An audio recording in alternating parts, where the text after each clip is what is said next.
இன்னைக்கு நம்ம பெரும்பாலான பேர் வேலை செய்கிற இடத்துல ஏசி அட்மாஸ்பியரில் தான் வேலை செய்கிறோம். ஏசியில் வேலை செய்யும் பொழுது என்ன நடக்கும் அப்படின்னா, நம்மளுடைய வேர்வையை உடனடியாக அந்த ஏசி கண்டிஷன் பண்ணிடும். அதனால் நம்ம தோலில் பிசுபிசுப்பான வேர்வையே இருக்காது.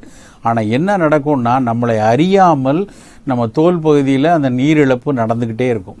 அப்போ ஏசியில் இருக்கவங்களுக்கு தான் கூடுதலாக தண்ணீர் குடிக்க வேண்டிய கட்டாயம் இருக்குது. நிறைய பேர் நினச்சிட்டு இருப்பாங்க, நான் ஏசியில் தான் ஒர்க் பண்ணுறேன், நான் என்ன வெயிலே அலைஞ்சிட்ருக்கேன், நான் என்ன வேர்த்தா ஒழுகுது அப்படிம்பாங்க. வேர்த்து ஒழுகிற நபருக்காவது தனக்கு வேர்வை ஒழுகிறதுன்னு தெரிஞ்சு தாக உணர்வு கூடுதலாக இருக்கும்.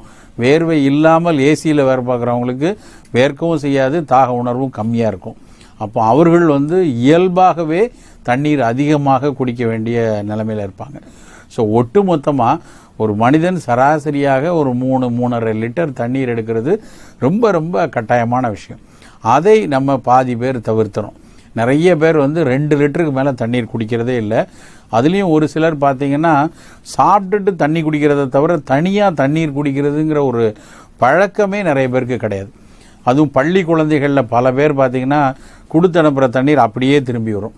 பாதி டம்ளர் பாதி பாட்டிலில் இருக்க தண்ணியை குடிப்பாங்க, மீதி வீட்டுக்கு அப்படியே எடுத்துகிட்டு வருவாங்க. குழந்தை பருவத்திலேயே தண்ணீர் குடிக்கிற பழக்கம் குறைஞ்சிரும். இந்த காரணத்தினால தான் பெரும்பாலும் சிறுநீரக கற்கள் வருது. தண்ணீர் சரியாக எடுக்காத நபர்களுக்குத்தான் முதல்ல இந்த கல் வர்றதனுடைய வாய்ப்பு அதிகம்.